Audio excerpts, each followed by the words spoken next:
अस्सलामुअलैकुम, शाम बखैर, कैसे हैं आप सब लोग? क्या हाल है? Welcome welcome. छुट्टी का रोजा कैसा जा रहा है? छुट्टी का रोजा रोजे की तरह जा रहा है, मतलब ठीक ही होता है। क्या अभी आप लोगों की यहाँ इफ्तार पार्टियों का सिलसिला शुरू हो गया है? पार्टी क्या होता है? मतलब इफ्तारी होती है, मतलब 2-4 दोस्त मिलके इफ्तारी करते हैं, फिर अपने अपने घर चले जाते हैं। बस हमने उसे कहा है ना, इफ्तार पार्टियां। अच्छा, और अगर आपका नई सिलसिला शुरू हुआ तो करें ना, फिर बुलाएं हमें, आप हमारी पूरी टीम को। हम क्यों रखें, आप सिलसिला शुरू करें, आप हमें अपने घर बुलाएं, हम इफ्तारी करेंगे, पूरी टीम आएगी, बड़ा मजा आएगा। ये वादा भी हो गया। बस मेरा ख्याल है कि घर से ज्यादा तो हमारा वक्त यहीं गुजरता है so और इफ्तारी भी तकरीबन यहीं होती है, तो हम यहीं कुछ मंगा के एहतमाम कर लेंगे। अच्छा जी, आज बड़ा ही जबरदस्त मुकाबला है, फाइनल मुकाबला। आपको पता याद है ना कि चैंपियंस ट्रॉफी स्टार्ट हुई थी, जिससे हम तो खैर आउट हो ही गए थे। फिर इंटरेस्ट जो था वो थोड़ा सा लग रहा था कम हो गया है, लेकिन जो टीमें फाइनल में पहुंची और दुबई में फाइनल हो रहा है, India and New Zealand, they really deserve to be in the final because they are the best teams. मतलब सारी 8 टीमों को हमने देख लिया और उनमें से भी एक टीम जो है जिसको जरा ज्यादा अच्छी है और वो टीम है team India. Sir, team India definitely. अच्छा जी, अब ये टाइटल कौन जीतेगा? हम दिफाई चैंपियन हैं। 2017 में हमने ये कामयाबी हासिल की थी, लेकिन आज ये फैसला कुन मार्का दुबई में हो रहा है। भारत और न्यूजीलैंड की टीमें हैं मद्दे मुकाबिल। न्यूजीलैंड की ज़रा सूरत हाल बहुत इनकरेजिंग नहीं लग रही है। शुरू तो अच्छा था, लेकिन फिर पै दर पै 3 विकेटें गिर गई हैं और अभी रन भी नहीं बन रहे हैं, बाउंड्री भी नहीं लग रही है। भारत इस वक्त 135 for 4 है। 135 for 4 हैं। ओवर्स कितने हो चुके हैं ये भी आप बताएं ज़रा।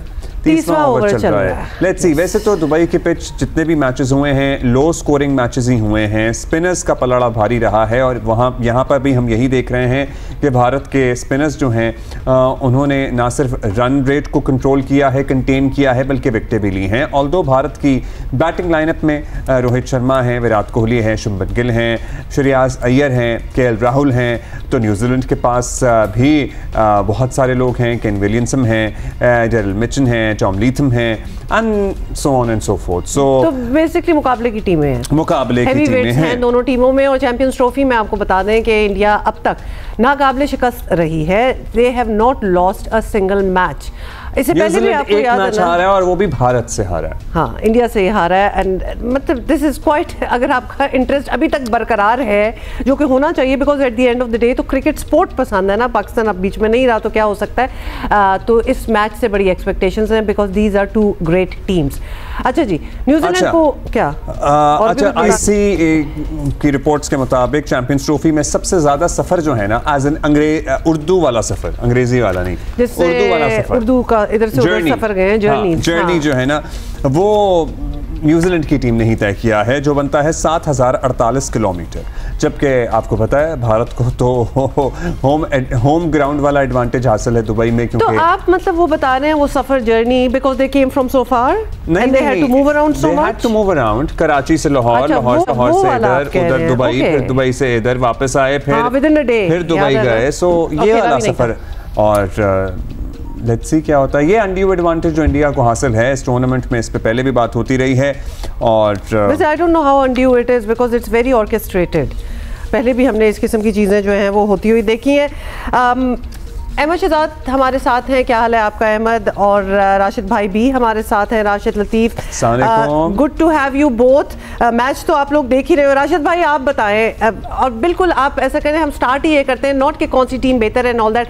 आपको क्या लग रहा है आज कौन जीत रहा है? 25 रन अगर यहाँ पे बनाते हैं तो 260 रन तक बन सकते हैं। 4 विकेट गिर गई हैं, लेकिन 260 पे फाइट बनती है, फाइनल है ये। और इंडिया की में 3 मैचेस यहाँ पे चेज करके जीते हैं और ज्यादा रन 240-250 रन ही बनाने हुए। तो जिस तरह का स्टार्ट लिया था न्यूजीलैंड ने, लग ऐसे ही रहता कि आज 275-280 रन करेंगे, लेकिन कुलदीप ने 2 जो आउट किए हैं, रचिन को एक बहुत ही जबरदस्त रॉन्ग वन की है जिसकी समझ में नहीं आई। उसके बाद विलियमसन जो आउट हुए कॉटन बॉल, तो वहां से आगे पीछे 2 विकेट गिर जाती हैं इतने बड़े मैच। और दोनों ही बेहतरीन बल्लेबाज जिन्होंने सेंचुरी की है लास्ट मैच में, तो वो आउट होने के बाद अंडर प्रेशर जरूर आए। लेकिन डेरिल मिचेल जब तक हैं तो आप सोच सकते हैं कि अगर आखिर तक जाते हैं तो सब 275 रन कर सकते हैं। आपको लग रहा है कि 275 260 हो सकते हैं? क्या ये डिफेंडेबल टोटल है टीम इंडिया के सामने? ये हम अहमद भाई आपसे पूछते हैं, बताइएगा क्या लग रहा है आपको? 260 भी अगर हो जाते हैं या इससे कुछ ज्यादा तो मैच फंस सकता है? सबसे पहले तो अस्सलाम वालेकुम दोनों को। बिल्कुल फाइनल गेम है, जिस तरह राशिद भाई ने बोला है कि it's a battle of nerves. Full crowd बैठा होता है, 260 पे भी 2 विकेटें अर्ली गिर जाती हैं तो पूरे का पूरे ड्रेसिंग रूम पे प्रेशर आता है। बट हैविंग सेड दैट, हमें ये भी देखना पड़ेगा कि सामने टीम कौन सी है। सामने टीम ये है कि भारत, जिसने इस साल के अंदर 4 आईसीसी के टूर्नामेंट के फाइनल खेले हैं। रोहित शर्मा उसको लीड कर रहे हैं, विराट कोहली जैसे बैट्समैन उसके अंदर मौजूद हैं और उनको इन फाइनल और प्रेशर सिचुएशंस को, क्रंच सिचुएशंस को अपनी तरफ मोल्ड करना बखूबी आता है। जिस तरह के हमने देखा कि फास्ट बॉलर्स ने अच्छी बॉलिंग नहीं की भारत के, New Zealand were off to a very good start, but eventually क्या हुआ, उनके पास इतने ऑप्शंस मौजूद हैं, दे केम बैक। कुलदीप के साथ उन्होंने स्ट्राइक किया, चक्रवर्ती के साथ उन्होंने स्ट्राइक किया, so they are full of match winners. तो उनके पास प्लान्स मौजूद होते हैं अपनी बैटिंग के, अपनी बॉलिंग के, और एट द सेम टाइम जिस तरह की बॉडी लैंग्वेज उनकी फाइनल के अंदर लग रही है, दे आर ऑन टॉप। लग नहीं रहा है कि न्यूजीलैंड कहीं पास उनके आएगा, लेकिन फिलिप्स और ये जो मिचेल्स दोनों खेल रहे हैं, they are very capable batsman. अगर ये 10 से 12 ओवर और खेलते हैं सो ये कोई डिसेंट एक फाइटिंग टारगेट तक जरूर लेके जा सकते हैं, लेकिन मैच विनिंग उसको कह देना 260 को, तो भारत जैसी लाइनअप के आगे इंडिया बैटिंग लाइनअप जरा मुश्किल है। लेकिन क्या न्यूजीलैंड के पास जो स्पिनर्स हैं, दोनों साइडें ही स्पिन हैवी गई हैं, क्या वो कारगर साबित होंगे नहीं होंगे? वैसे तो ये सॉर्ट ऑफ एस्टैब्लिश हो गई है बात कि दुबई की pitch is really supporting the spinners. जितने भी मैचेस हमने इन द पास्ट देखे हैं, ये पिच जो है ये स्पिनर फ्रेंडली है। राशिद भाई, जी बिल्कुल ड्राई पिच है, और ये जो मार्च के महीने में वैसे भी बहुत ज्यादा ड्राई हो जाती है, वहाँ पे हीट भी होगी इस पिच पे।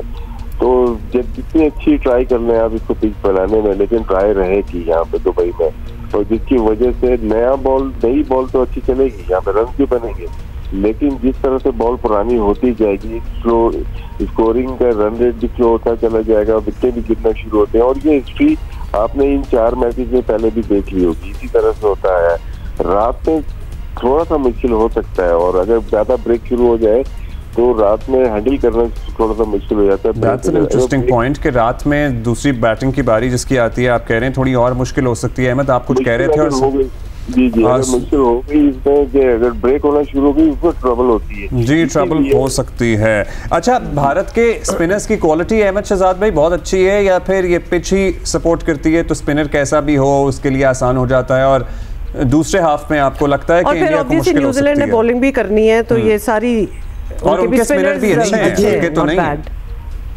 देखिए कि यूएई के अंदर ये तो बहुत क्लियर था कि हमें स्लो पिचेस मिलती हैं, लेकिन अभी तक आप देख लीजिए कोई इतना रैंक टर्नर नहीं मिले कि बीच में से बॉल बिल्कुल इधर उधर जा रहे हैं। नहीं, अभी भी ये वाला पिच भी देखें तो इतना टर्न नहीं हो रहा है, स्लो पिच है। जो प्लेयर अच्छा खेल रहा है, अपने आप को अप्लाई कर रहा है, वो रन्स कर रहा है। आप देखें जो बॉल पे ये आउट हुए हैं वो डिसीव होके आउट हुए हैं, बॉल की वेरिएशन से, बॉलर की क्वालिटी से आउट हुए हैं, पिच की वजह से आउट नहीं हुए। सो ये पिच भी अभी तक तो बड़ा जबरदस्त पिच के देखने को मिल रहा है, और रात के अंदर हो ये रहा है, अगर आपने पिछले मैचेस भी देखे हो तो भारत आराम से ही चेस कर रहा है, कोई इतना प्रॉब्लम उसे हो नहीं रहा। भारत के पास थोड़ा सा ये है कि देखें 4 जेन्युइन ओरिजिनल स्पिनर्स हैं। कहने को तो वो 2 ऑलराउंडर हैं जो जडेजा और अक्षर हैं, लेकिन वो बॉलिंग ऑलराउंडर हैं। और उनके बाद भी जो आ रहा है वो कुलदीप यादव और चक्रवर्ती, 4 स्पिनर्स।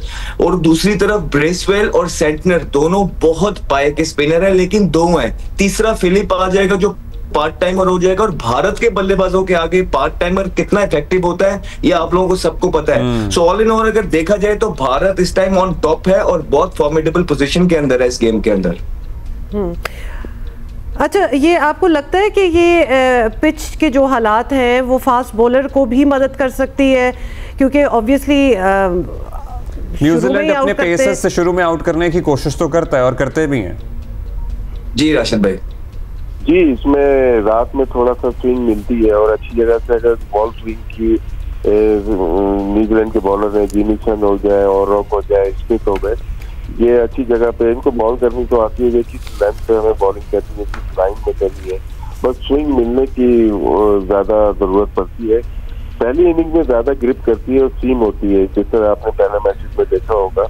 लेकिन इंडिया ने अच्छी बॉलिंग नहीं की, ना शामी ने अच्छी बॉल की, ना हार्दिक पांड्या ने की। लेकिन रात में अगर स्विंग मिली, थोड़ा सा मौसम चेंज होता है, थोड़ी हवा चल रही होती है, कभी कभार स्विंग होती है, तो वहां पे चांसेस होते हैं कि अर्ली ऑन दोनों एंड से आपके पास न्यू बॉल्स हैं और दो अगर विकेट ऊपर से लेते हैं तो चांसेस बन जाते हैं। अच्छा, आईसीसी के जो फाइनल होते हैं ना, वो नर्व्स के भी गेम होते हैं। राशिद भाई और फिर अहमद, आप भी इस पर रोशनी डाल सकते हैं कि न्यूजीलैंड एक ही मैच हारा है और वो मैच भी इंडिया से ही हारा है। Does it affect? जो फाइनल होते हैं ना, इसमें टीम एफर्ट होती है, सब मिलकर परफॉर्मेंस आती है। जिस तरह भी इस मैच में देखा होगा आपने कि कप्तानी बहुत अच्छी की है, कि उनको पता था कि रचिन और विलियमसन बहुत ही अच्छा खेलते हैं लेफ्ट हैंड स्पिनर्स को, अक्षर को और जडेजा को, तो वो ज्यादा लेके नहीं, अक्षर से एक ओवर करके हटा लिया, फिर वरुण को और कुलदीप को लगा के रखा। जब वो दो आउट हो गए उसके बाद दोनों को लेके आए। ये बहुत नर्व पे बात है और ये कंट्रोल अगर कप्तान के पास उस वक्त है, फर्स्ट इंस्टिंक्ट में अगर ये काम कर गया उनका माइंड, तो वो सक्सेसफुल होता है। और यही देखें हम, 4 विकेट तो यही अपने दिमाग से इन्होंने आउट किया है। उनके जो जैसे मैचों में लोग बहुत सारे डाटा को बिलीव नहीं करते, ये डाटा की प्राइम एग्जांपल है जो विराट कोहली और रोहित शर्मा ने पेश किया आज। अच्छा राशिद भाई, ये अगर न्यूजीलैंड की हम बात कर रहे हैं, अभी हमने शुरू में पास जो डेटा होता है ना, वो उसको कितना अच्छा इस्तेमाल करते हैं। शुरू में ये स्टैट्स डिस्कस भी किए हैं कि न्यूजीलैंड ने सबसे ज्यादा ट्रैवल किया है during and around this tournament. बल्कि अहमद आप बता दें 7,000 किलोमीटर जी, तो ये भी मैटर करता है इनकी परफॉर्मेंस में, क्योंकि ऑब्वियसली हम बार बार कहते हैं कि जी इंडिया को बड़ा ही अच्छी फेवरेबल कंडीशंस मिल रही हैं and everything, but it is a good team as well, उनकी परफॉर्मेंस भी बड़ी अच्छी है। ट्रैवल फटीग होती है जी रात को भी थोड़ी सी इस पे बात हुई थी, मैं एक दफा आपके प्रोग्राम में भी बता देता हूँ। इसमें कोई दो राय नहीं है कि भारत को पाकिस्तान खेलने आना चाहिए था। आई थिंक भारत ने यहाँ पे गलत किया है कि उन्होंने स्पोर्ट्स के अंदर पॉलिटिक्स को लेके आए हैं और एक अच्छी खासी जो चीजें थी उसको ट्रबल किया। उसके बाद जब पाकिस्तान मान गया फ्यूजन मॉडल के ऊपर, जो कि मोर ऑफ द नॉट वो हाइब्रिड मॉडल ही है, तो आपने कहा यहाँ से या वहां से एक ही बात है। जब मान गया तो फिर तो ये तो होना था, कुछ टीमों ने फिर ज्यादा ट्रैवल करना ही पड़ना था। अब भारत ने तो दुबई ही रहना था, इसमें उनके प्लेयर्स की कोई गलती नहीं है। प्लेयर्स को जो कंडीशंस दी जा रही हैं वो उसमें बेहतरीन खेल रहे हैं। पाकिस्तान भी कहीं ना कहीं माना है ना, या वो दुनिया की वो जो सारे बोर्ड जब ये फ्यूजन मॉडल डिसाइड हो रहा था वहां पे वो डिसाइड कर लेते कि भाई हमने नहीं आना, तो उसके बाद फिर अब ये उनकी प्लेयर्स की जो सारी एफर्ट है उस पे आके ये प्रोपेगेंडा चलाना कि जी न्यूजीलैंड इतना ट्रैवल कर रहा है तो पाकिस्तान ने इतना ट्रैवल कर लिया, तो नहीं। I think there are lovely team, वो पाकिस्तान के अंदर होती तो शायद इससे भी खतरनाक टीम होती। बिल्कुल, एज स्टैट्स हम डिस्कस कर रहे हैं, हमको ये नहीं कह रहे कि ऑब्वियसली इस वजह से उनकी परफॉर्मेंस पे मुतासिर हो सकती है। We are just stating what the facts कहने का पूछने का मकसद ये कि ट्रैवल फटीग होती है खिलाड़ियों को। जी बिल्कुल फटीग होता है, इसमें कोई दो राय नहीं है। ट्रैवलिंग जो टीम होती है, फटीग से ज्यादा जो बात है ना, जो मुझे अगर आप पूछेंगे कि भारत अपने सारे गेम एक ही वेन्यू पे खेल रही है, वो क्लाइमेटाइज हो जाती है, उसको एनर्जीज जो है सिंक हो जाती है। हमारी क्रिकेट चलती है गट पे, और जब जितने दिन आप ज्यादा एक पोजीशन पे या एक आप ग्राउंड के अंदर गुजारते हैं तो आपको जो एनर्जीज होती हैं वो आपके गट को राइट इन्फॉर्मेशन देती हैं, और जब आप फिर गट की सुनते हैं तो आप मैच में अच्छे तरीके से एग्जीक्यूट कर सकते हैं, राइट डिसीजन ले सकते हैं। जी ये टेक्निकल डिसीजन तो मुझे समझ आते हैं। फटीग का ये इतना ज्यादा कोई इफेक्ट होता नहीं है, लेकिन मुझे अगर आप पूछेंगे if I am leading a Pakistan side और न्यूजीलैंड साइड, एक चीज मैं जरूर हर टीम जो है वो हर बार एक नई पिच पे खेल रही होती है, वेयरएज इंडिया जो थी वो उनके लिए तो एक ही पिच है, तो उसका फर्क तो पड़ता है। अच्छा राशिद भाई, अब हमारा नेक्स्ट जो होगा वो पाकिस्तान का टूर ऑफ न्यूजीलैंड होगा, तो these are the moments to learn कि हमें क्या चेंजेस करनी पड़ेंगी, because it is a team to reckon with New Zealand की। ऑब्वियसली फाइनल में बैठी हुई है, आज 5 T20 हमारे 3 वनडे हैं। तो हमारी अब जब हम अभी बातें कर रहे थे सिलेक्शन की, और हम सारे स्पिनर्स की, इंडिया के स्पिनर्स की 4 तो स्पिनर लेके जा रहे हैं, हम पता नहीं क्यों ये चीज़ें नहीं सीख रहे। आपको लगता है कि अब ये सारा टूर्नामेंट जो है उसके बाद हम खेलने भी न्यूजीलैंड ही जा रहे हैं, तो कुछ चेंजेस, वायबल चेंजेस हम कर ही लेंगे? देखिए, सबसे पहले तो जो आप बात कर रहे हैं ट्रैवलिंग की न्यूजीलैंड की, पाकिस्तान टीम न्यूजीलैंड जाएगी। न्यूजीलैंड सबसे दूर से आई है, बहुत ही दूर से आ रही है। जिसकी दुबई से ही फ्लाइट उनकी 16-17 घंटे की होती है। तो ये जो डिफरेंस है ना, इनके लिए तो कुछ भी नहीं है, तो लोकल फ्लाइट है इनके लिए, एक घंटे की फ्लाइट। इनकी जो फ्लाइट तो बहुत दूर है, जब ये निकलते हैं ऑस्ट्रेलिया के लिए या दुनिया में दूसरी जगहों पे, तो ये तो यूज टू होंगे। लेकिन जो बात है पाकिस्तान टीम की, पॉजिटिव सोचना पड़ेगा पाकिस्तान को। अब यहाँ से दूसरी टीम, सिर्फ इंडिया नहीं, दूसरी टीम बहुत आगे जा चुकी है। हम सिर्फ अपनी टीम को देख रहे हैं कि हमारे प्लेयर्स ये हैं, लेकिन हमें जो फाइट कर रही है दूसरी टीम के मुताबिक अपनी टीम को तशकील देना पड़ेगा और पॉजिटिव लेके आना पड़ेगा। हम लोग बहुत नेगेटिविटी आ चुकी है विद इन द टीम और मैनेजमेंट के अंदर भी। तो अब ये जो प्लेयर्स हैं, इनको आपको पॉजिटिव चीजें देनी है। पहले से हार के अगर आप जाते हैं ग्राउंड के अंदर, फिटनेस लेवल हमारा थोड़ा लो है, फील्डिंग इतनी अच्छी है नहीं हमारी, हमें बहुत सारे शोबों में काम करना होगा। और हम तो यहाँ से बैठ के सिर्फ बेस्ट विकेट ही बोल सकते हैं हमको, और यंग प्लेयर्स के लिए हम दुआ गो हैं कि वो जाके परफॉर्म करें। डिफिकल्ट कंडीशन है, लेकिन ऐसा है कि न्यूजीलैंड में अच्छा बैट पे बॉल आता है। अहमद अभी आखिरी तो अहमद ही खेल के आए हैं, बहुत अच्छा परफॉर्म किया, वहाँ पे आती है बैट पे बॉल आती है। डू यू थिंक हमें फायदा होगा और हमारी टीम को इस दौरे न्यूजीलैंड से एक नई डायरेक्शन मिल सकेगी अहमद भाई? जी देखिए, मिलनी तो आपने सबसे पहले क्या करना था यार, आपने ये करना था अब्दुल्ला कि आपने जो गलतियां पहले की हैं उसको रेक्टिफाई करना था। आप 7-8 इवेंट्स एक ही प्लेयर्स को दिए जा रहे हैं और अभी भी आप मूव ऑन करने के लिए तैयार नहीं है। तो जब तक आपका माइंडसेट ये है कि आपको लग रहा है बेसिकली कि इनके आगे क्रिकेट खत्म हो जानी है, यार जहीर अब्बास, माजिद खान, इमरान खान, जावेद मियांदाद, ये लोग चले गए तो क्या इनके बाद क्रिकेट खत्म हो गई? क्रिकेट नहीं खत्म हुई। मेरे ख्याल से इनको जितने इवेंट्स दे दिए हैं, जितना पैक किया गया है, पाकिस्तान में किसी लॉट को नहीं किया गया। और अब पिछले 2 इवेंट में आप देखें, आप क्वालिफाई भी नहीं कर पाए, और वहां भारत 1 साल के अंदर आईसीसी के 4 इवेंट्स के फाइनल खेल रहा है, शायद ये वाला जीत भी जाए। तो यहाँ पे आप मूव ऑन नहीं कर रहे हैं, बच्चों को चांस नहीं दे रहे हैं। जब बच्चे आप टीम के अंदर लेके आते हैं, उनका नंबर 4 होता है, 3 होता है, आप उनको 8वें नंबर पे खिलाते हैं, 6वें नंबर पे खिलाते हैं, उनको आप सेटल होने का मौका नहीं दे रहे हैं। तो जब आप इन्हीं लीडरशिप के सामने, इन्हीं को कप्तान बना के, उन्हीं प्लेयर्स के साथ, और जिन्होंने ये सारी डिफिकल्ट्स जो हुए आईसीसी के इवेंट्स के अंदर, जिन्होंने टीम सिलेक्ट की है, उन्हीं को ये मौका दे रहे हैं वो दोबारा से टीम में सिलेक्ट करें, तो आप क्या मूव ऑन कर रहे हैं? मेरे ख्याल से अगर इफ यू आस्क मी, हमने बिल्कुल मूव ऑन नहीं किया। हमने प्लेयर्स को एडजस्ट किया है, किसी को T20 में, किसी को वनडे में, और आप देखेंगे कि ये एक दिन परफॉर्मेंस करेंगे तो T20 वाले वनडे में आ जाएंगे, वनडे वाले T20 में आ जाएंगे, और किसी यंगस्टर को आपको चांस देखता हुआ नजर नहीं आएगा। ये मेरी ओपिनियन। तो अहमद, आपका मतलब ये भी है कि ये वो जो सर्जरी और वो सब कुछ जो होना था, जो कि क्लियरली नहीं हुआ, वो सब कुछ हो जाना चाहिए था और उसके बाद इस किस्म के टूर्नामेंट्स में हम हिस्सा लेते, या फिर अभी भी वक्त है कि कुछ चेंजेस ले आए? हुमा, हमने तो लास्ट टाइम भी आपको कह दिया था, अगर हमारी बात लास्ट टाइम मान ली होती तो शायद इस दफा रिजल्ट्स बेहतर आ जाते। आपने इस दफा भी रिजल्ट नहीं बेहतर आए, ये भी हार के आपने ट्रेनिंग नहीं किया, तो पता नहीं कहां जाना चाह रहे हैं, हमें तो नहीं समझ आ रही है। हम तो पहली दफा इस तरह के डिसीजंस देख रहे हैं कि पूरा पाकिस्तान आपसे डिमांड कुछ और कर रहा है, आप वही लोग जो है ना बिल्कुल ईगो के मसले लेके स्टबन हो गए हैं और जो है ना उसी तरह आगे जाई जा रहे हैं कि नहीं यही तरीका ठीक है, तो फिर कर लें आप जो आपने कर रहे हैं। वैसे होपफुली ये ईगो के मसले ना हो, लेकिन हम जानना जरूर चाहेंगे, और जिस तरह आप लोगों ने भी कहा है कि रीजन कुछ है ही नहीं, कि रीजन है क्या, रिप्लेसमेंट करने के लिए आपने कहा ना। जी मैं दोनों को एक बात बताना चाहता हूँ। देखिए, बुमराह इंजर्ड हो गया, ठीक है, बुमराह उनका स्ट्राइक बॉलर था, उन्होंने अपना विनिंग फॉर्मूला ही बदल दिया। उन्होंने 4 मेन स्पिनर्स के साथ भारत जा रहा है। आपके पास अगर ऑलराउंडर नहीं है, आपके पास स्पिनर नहीं है, ओपनर नहीं है, तो आपकी विनिंग स्ट्रेटेजी क्या थी? आप 4 फास्ट बॉलर से गए, या आप 5 स्पिनर से गए, या आपने बैटिंग बढ़ाई छोटी, कुछ नजर तो आता?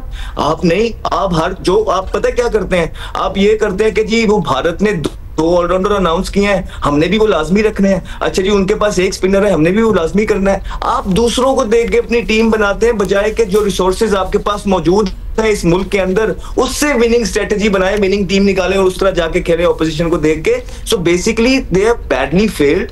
ये जो भी मैनेजमेंट थी, सिलेक्शन कमेटी थी, ये एक्सपोज हुई है, प्लेयर्स के साथ फेल्ड हुई है, और फिर से उनको मौका दे दिया गया। Point taken. अहमद शहजाद साहब, थैंक यू सो मच। राज भाई, thank you so much for your time. आप लोग अपना संडे और रोजा एंजॉय करें, और अभी हम जो हैं and you know enjoy the match also. इस तरह भी सोचा जा सकता है ना कि फाइन हम नहीं है, लेकिन we are all for good cricket, and if we see it happening, be it between India and New Zealand, I think everybody is enjoying it. Final है और जरूर जाहिर है कि 2 तगड़ी टीमें खेल रही हैं, फिर वो थोड़ा सा अब्दुल्ला कम भी तो हो जाता है ना कि कि हम वी पास दैट स्टेज। हां, वी हैव मूव्ड ऑन।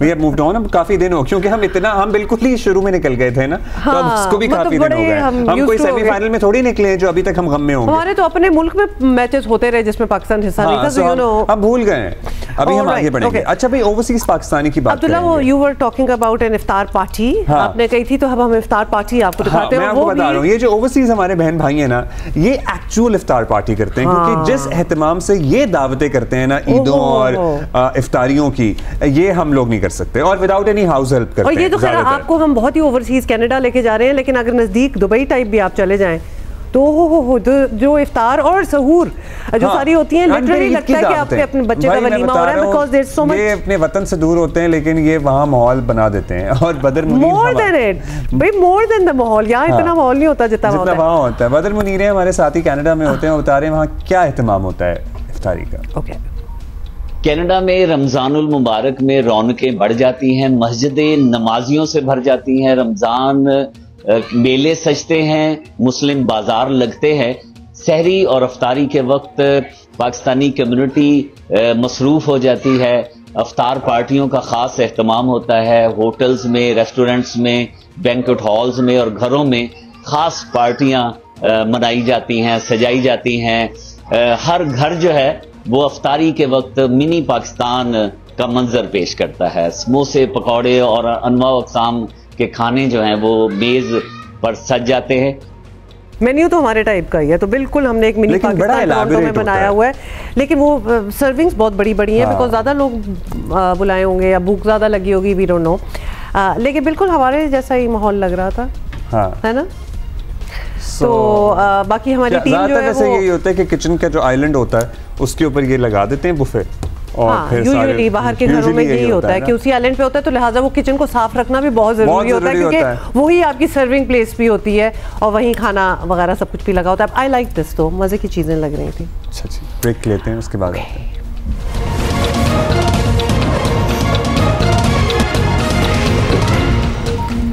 अच्छा जी, रमज़ान की रिवायत है ये, और इसमें पाकिस्तानी क्या ज़्यादातर लोग एक्चुअली साउथ एशियन तो मैं कहूँगी सारे जो रोज़े रख रहे हैं, उनके लिए एक अहम तरीन रिवायत ये है कि सहर और इफ्तार, ख़ास तौर पर इफ्तार पर पकौड़े, समोसे, तली हुई कोई भी चीज़ें होंगी, मीठी चीज़ें होंगी, चाय, शरबत, ये सब कुछ होना ज़रूरी है। और फिर इतना खाना कि अस्पताल पहुंच जाना, and this is not a joke by the way. आपको बताएं कि सिर्फ कराची में रमज़ानुल मुबारक के पहले 8 दिनों में 1000 से ज़ायद अफराद जो हैं वो हैज़े और पेट के दीगर अमराज में मुब्तला होकर डॉक्टरों के पास पहुँच चुके हैं। फिर हाई ब्लड प्रेशर की अलग शिकायत है, ज़ियाबतीस के मरीज़ भी पीछे नहीं हैं, दर्जनों अफराद रोज़ाना बीमार पड़ रहे हैं। मुल्क भर में ये तादाद दसियों हज़ारों में होगी। अब लोग ये कहते हैं कि समोसे पकौड़े मुज़र सेहत होंगे तो होंगे, लेकिन हम रमज़ान पूरा साल में एक ही तो महीना मिलता है जब ये खाते हैं। नहीं तो किसी ने मजबूर किया है आपको कि खाते हैं, जब नहीं मैदा ले सकता ये चीज़, हमारे तो पास कम खाएं। आगा खान अस्पताल से गैस्ट्रोएंटरोलॉजिस्ट हैं डॉक्टर अदील उर रहमान। बहुत शुक्रिया डॉक्टर अदील, आपको हमने दोबारा ज़हमत दी है। हमें बताइए कि रमज़ान कैसे मैनेज करें, अगर ये चीज़ें ना भी खाएँ तो भी ब्लोटिंग वगैरह के मसले particularly post सहरी बहुत ज़्यादा होते हैं। What should be the ideal diet and also keeping in mind कि थोड़ा गुंजाइश निकालें हमारे लिए पकौड़े समोसों की। डॉक्टर साहब का क्या कसूर है? Thank you Abdullah for inviting me again. I think I'll give you a practical example. जब हम उम्रा के लिए जाते हैं रमजान में, तो वहाँ पे इफ्तार में हमें क्या मिलता है? हमें व्हीट बन मिलता है, खजूर मिलती है, दही मिलता है, एक फ्रूट होता है और पानी। तो दिस इज द आइडियल कि हमें इफ्तार में क्या चीज़ यूज़ करनी चाहिए। अब ये समोसे, पकोड़े, रोल, ये कहाँ पे लिखा हुआ है कि इससे इफ्तार होना चाहिए, और हम हर वो चीज़ इस्तेमाल करते हैं जो मुज़र सेहत है। और दूसरा ट्रेंड जो अब हम देखते हैं, बुफेज जो डिफरेंट, ये एक और फैशन आया, और बुफेज में हम हाल में डबल जो है वो खाना खाते हैं, जो हमारा मैदा जो है क्योंकि पैसे पूरे करने होते हैं ना बुफे में। तो डॉक्टर साहब अब क्या करें, हमने दिए होते हैं पैसे, तो हम उसका तो करेंगे ना वर्थ इट। एग्जैक्टली। और दूसरी चीज जो आर्टिफिशियल ड्रिंक्स हैं, सॉफ्ट ड्रिंक्स हैं, ये और डिहाइड्रेशन करती हैं, इनको नहीं इस्तेमाल करना चाहिए। और हम कॉफी का इस्तेमाल या चाय का इस्तेमाल अगर ये भी इस्तेमाल करें तो यूरिन ज्यादा प्रोड्यूस होगा और डिहाइड्रेशन होती है। इससे बेहतर है नेचुरल पानी, अगर आपने मैक्सिमम यूज करना है तो लेमनेड, नेचुरल लेमनेड उसका इस्तेमाल करें, ग्रीन टी यूज कर सकते हैं। और लाइट फूड जो लाइटली फ्राइड हो, ऑलिव ऑयल में यूज करें। और हैवी जो ग़िज़ाएं हैं जो मुरक्कब गज़ाएं उसका इस्तेमाल ना करा जाए। अच्छा, एक अगर दूसरा स्टूपिड लगे सवाल हुआ आपको भी और डॉक्टर साहब आपको भी, तो प्लीज मुझे बताइएगा कि हम बहुत ज़्यादा, मैं बहुत पानी पीता हूँ, बस जाहिर है, या और भी बहुत सारे लोग होते हैं बहुत पानी पीते हैं, इफ्तारी के बाद हमने जंग लगाई होती है और जाहिर है you would have to pass the urine more often, so क्या उससे भी होता है कि आप अल्टीमेटली बॉडी के सारे मिनरल्स लूज कर जाएं और फिर मसला हो? मतलब कितना एतदाल में, पानी भी क्या एतदाल में पीना चाहिए या उसका कोई लिमिट नहीं है, आप जितना पी सकते हैं? नहीं, पानी आप जितना लेना चाहें आप ले सकते हैं। नेचुरल ह्यूमन बीइंग, नेचुरल जो हेल्दी ह्यूमन बीइंग्स हैं उनमें कोई रिस्ट्रिक्शन नहीं होती, अनलेस किसी को किडनी प्रॉब्लम हो, किसी को हार्ट प्रॉब्लम हो, तो उनमें थोड़ी रिस्ट्रिक्शन होती है। अदरवाइज आप जितना आप पानी और ज्यादा पिएंगे अगर आप आर्टिफिशियल ड्रिंक्स और कोल्ड ड्रिंक का इस्तेमाल साथ में हो और टी का इस्तेमाल हो, वरना आपको ज्यादा प्यास नहीं लगेगी। और दही का इस्तेमाल अच्छी चीज है, उसमें प्रोबायोटिक्स भी होते हैं और दही का इस्तेमाल करें इस वजह। और जो रोगनी ग़िज़ाएं, पराठे हैं, ऑयली चीजें हैं। कमिंग बैक टू द पानी पार्ट, डॉक्टर साहब, पानी ड्यूरिंग हैविंग फूड, हैविंग मील, कुछ लोग कहते हैं जी हम पहले पानी पी लेते हैं और खाना खाने के वक्त पानी नहीं पीते, या फिर उसके कोई 15-20 मिनट बाद पीते हैं, मतलब ये दिस मैटर्स अ लॉट। जी, खाने के दौरान, खाने के फौरन बाद पानी नहीं पीना चाहिए, थोड़ा गैप करना चाहिए। और अगर इफ्तार करना है तो खजूर के साथ आप लेमनेड या पानी के साथ इफ्तार करें, वो बेहतर है, और फिर आप खाना खाएं। खाने के बाद अगर आप पानी आप ज्यादा पिएंगे तो ओवरलोड और ब्लोटिंग ज्यादा फील होगी।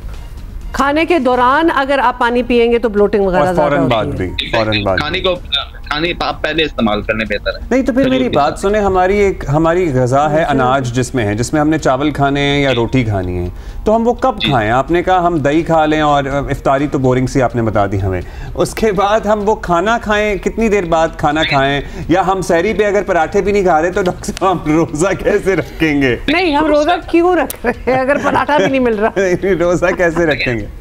रोज़ा खाने के लिए तो नहीं रख रहे हैं, और जो फ्रूट्स हैं, डिफरेंट फ्रूट्स हैं, उसका इस्तेमाल कर सकते हैं। तो मील कब ले रहे हैं हम? मतलब ये दही मील कब ले रहे हैं? मील जब आप इफ्तार करें तो उसके बाद नमाज के बाद जो गैप आता है तरावी से पहले, उस वक्त आप मील ले सकते हैं, फिर तरावी के बाद तरावी के लिए जा सकते हैं। और हमारी अच्छा, सहरी के पोस्ट सहरी ब्लोटिंग जो होती है उसको कैसे कंट्रोल किया जा सकता है? जी, उसमें ओवर ईटिंग डेफिनेटली नहीं करनी चाहिए, और जब आप फजर की नमाज के लिए जाएंगे तो अब वो ब्लोटिंग कम हो जाएगी। और हाँ, ओवर वेट हो जो लोग, उनको वेट को कम करना चाहिए। हाँ, कुछ दवाएं होती हैं जो डॉक्टर एडवाइस करते हैं स्टमक के लिए, और प्रोकाइनेटिक्स इस्तेमाल करते हैं जो ब्लोटिंग को कम करती हैं, वो एडवाइस करी जा सकती है डॉक्टर की हिदायत के मुताबिक। और फिर इस किस्म के डॉक्टर साहब आपके तवज्जुह से हम ये भी कहते हैं, हम स्क्रीन पे दिखा भी रहे हैं, बड़ी फ्रूट चाटें वगैरह चल रही होती हैं। फ्रूट चाट इन इटसेल्फ बड़ी अच्छी है, लेकिन अगर फ्रूट चाट में आप क्रीम डाल दें, जो मैंने और कहीं नहीं देखा, लेकिन पाकिस्तान में क्रीम जरूर होती है फ्रूट चाट के अंदर। Sugar is now the poison, तो जो हम चीनी का इस्तेमाल करते हैं, आर्टिफिशियल स्वीटनर, फ्रूट चाट में भी चीनी के बगैर जो, और फ्रूट अलग खा लें, मेरा ख्याल है मिक्स ना भी करें तो वो भी बेहतर है। एब्सोल्युटली, जो नेचुरल चीज है उनको हमें लेना चाहिए, खजूर का इस्तेमाल, दही का इस्तेमाल। अच्छा, लस्सी पी सकते हैं डॉक्टर साहब? एब्सोल्युटली, बिल्कुल ले सकते हैं। दूध और दही का सभी मना कर दिया। कुछ और डॉक्टर साहब साथ ही हमारे कुछ और मेन्यू बनवाना है आपने? डॉक्टर साहब थैंक यू, आपने हमें सारा जी बताएं डॉक्टर। दही भी ले सकते हैं और दूध का भी इस्तेमाल कर सकते हैं, और जो लोग, जिन लोगों को कोलेस्ट्रॉल का प्रॉब्लम है, वो फैट फ्री मिल्क आता है, वो इस्तेमाल कर सकते हैं। लेकिन उसके अंदर जो आर्टिफिशियल स्वीटनर्स हैं या डिफरेंट जूसेस हैं, वो ना उसमें ऐड करें। या स्किम्ड मिल्क वगैरह आप बात कर रहे हैं ना, कि वो पी लें। एग्जैक्टली बोले सर। गॉट इट डॉक्टर साहब, thank you for being with us. अच्छा, साथ ही हमने एक तस्वीर देख रहे, मेलन जूस भी था। अब मैं तो टोटल मेरे जो अफ्तारी टाइम होता है उसमें नो रूह अफ़ज़ा वगैरह कोई ऐसी चीज़ नहीं होती, वाटरमेलन जूस नेचुरल खुद ही, उसके अंदर कुछ और नहीं मिक्स हुआ होता, तो वो एक चीज़ होती है। और अब्दुल्ला, आपके सवाल डॉक्टर साहब से ऐसे थे कि जैसे पराठे के बगैर तो हमारा रोज़ा कबूल ही नहीं होना, मतलब this is up to you what you having, जरूरी नहीं है कि पकौड़े इफ्तारी पे ना हुए तो ये रोज़ा। दही खाएं और एक बन खा लें और शरबत पी लें, नींबू पानी पी लें, अब और पराठे भी ना खाएं, तो भाई किस तरह अगले दिन को सरवाइव कैसे करना है? सरवाइव तो इंसान कर देगा, बोर बड़ा होगा, मतलब बड़ी बोरिंग सी एक आपकी हो जाएगी। सर्वाइवल हो सकता है, सर्वाइवल तो सिर्फ पानी पे भी हो जाएगा। that I consume parathas. Now that in itself, ये पूरा एक केस स्टडी इस चीज पे होने चाहिए। Why are you depriving yourself? कि Ramzan is the only month, और उसमें भी 100 सवाल किए हैं डॉक्टर साहब से, मतलब खा लो भाई, किसने मना किया? हमारी बातें चलती रहेंगी, मेरा ख्याल है कि हमें ब्रेक लेनी है। आज आप सारों ने पराठा खाना है, संडे है, इफ्तारी में पराठा।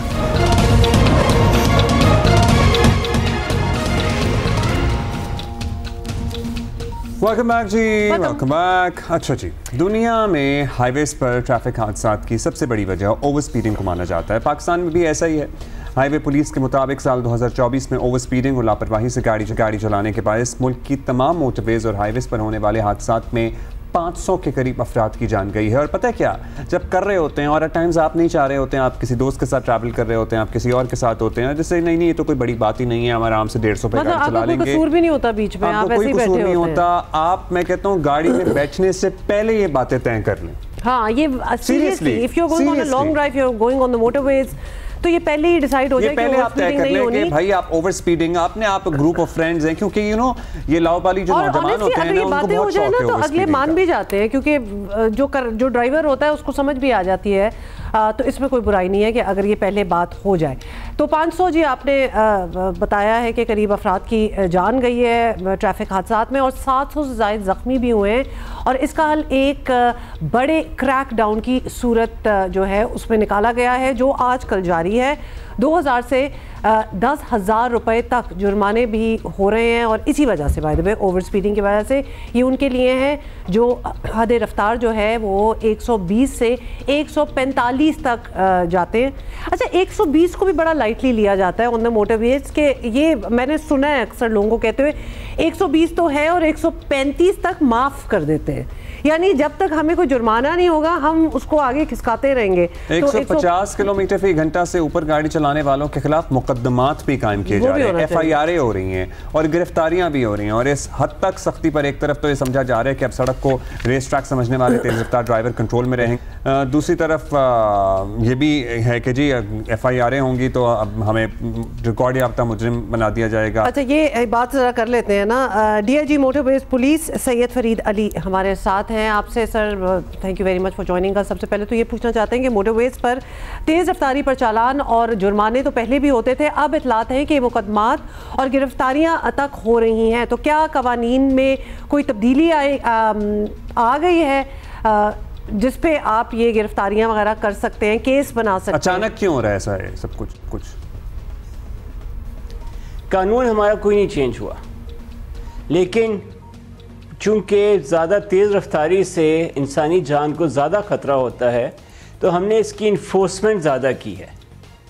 हमारे पर्चे या FIRs पहले भी होती थी ऑन रेकलेस ड्राइविंग, हमने इसको ज़्यादा किया है और अब हमने ये कहा है कि 150 की, जो कि बहुत ज़्यादा स्पीड है और जिस पे जान की और माल की ज़्यादा नुकसान का ज़्यादा ख़दशा है, हमने उसके ऊपर जो भी जाएगा उसके ऊपर हम FIR भी देंगे, उसकी गाड़ी भी ज़ब्त करेंगे और फ़ाइन तो खैर है ही है, क्योंकि मोटरवे पे पहले भी 120 एक अच्छी स्पीड है और 120 से अगर ऊपर जाएंगे तो ऑफ कोर्स फिर अब उसके कॉन्सिक्वेंसेस ज़्यादा होंगे। अच्छा सर, ये बताइएगा कि ये पॉलिसी सिर्फ मोटरवेज के लिए ही है या फिर हाईवेज पर भी इसी तरह की कार्रवाइयाँ हो रही हैं, और क्या ये किसी एक रीजन में हो रही हैं या ओवरऑल पूरे मुल्क में? नहीं जी, ये पॉलिसी हाईवेज और मोटरवेज दोनों के लिए है और जहाँ जहाँ पे कौमी शाहराह है पूरे पाकिस्तान में वहाँ पे ये इम्प्लीमेंट हमने की है।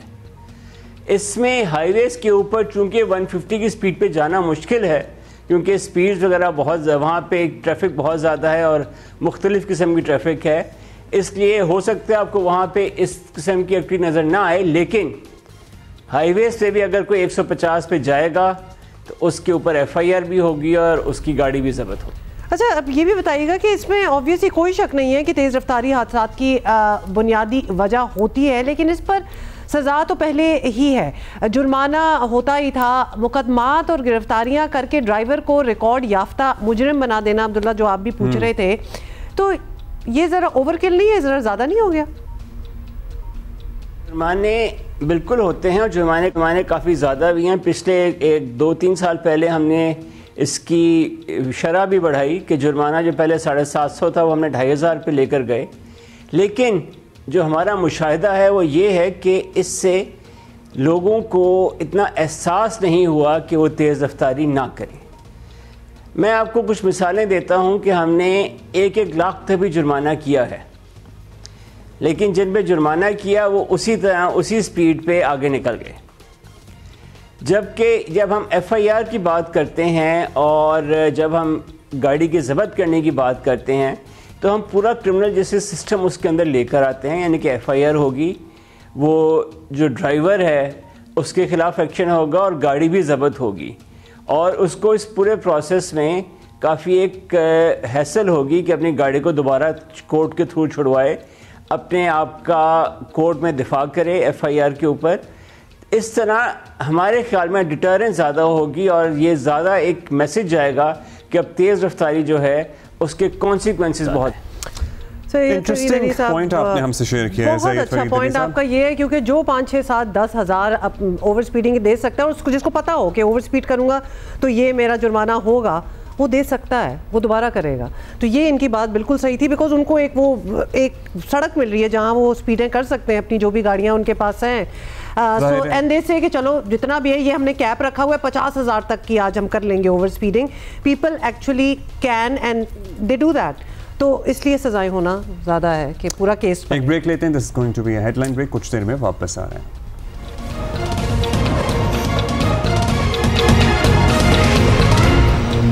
अब ये सुनिए जी, आपने बहुत सारा सोशल मीडिया पे शोर सुना है इस बारे में कि पाकिस्तानियों पे कोई पाबंदी लगाई जा रही है अमेरिका में दाखिले पे या फिर डिपोर्ट किया जा रहा है। इसमें कुछ हकीकत भी है। सबसे पहले तो ये बताएं आपको कि गुज़श्ता हफ्ते पाकिस्तानी सिक्योरिटी इदारों की जानिब से एक इंटेलिजेंस कार्रवाई में अमेरिका को मतलूब तरीन दहशतगर्द को गिरफ्तार करके उनके हवाले किया गया।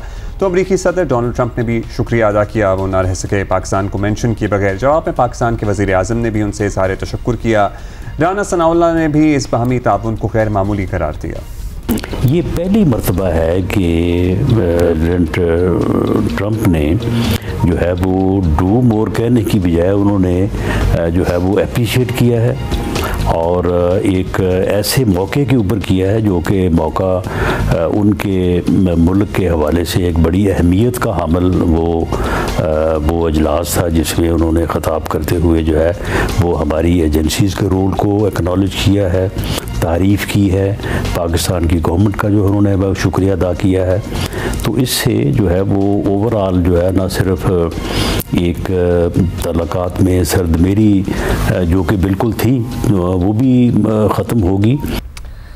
अच्छा जी, ये सब कुछ जब हुआ तो उम्मीद जो है वो हो चली थी कि अमेरिका और पाकिस्तान के दरमियान सब नहीं मगर कुछ तो अच्छा होने वाला है। लेकिन अचानक अमेरिका ने अपने शहरियों को पाकिस्तान के सफ़र पर नज़रसानी करने की हिदायत कर दी।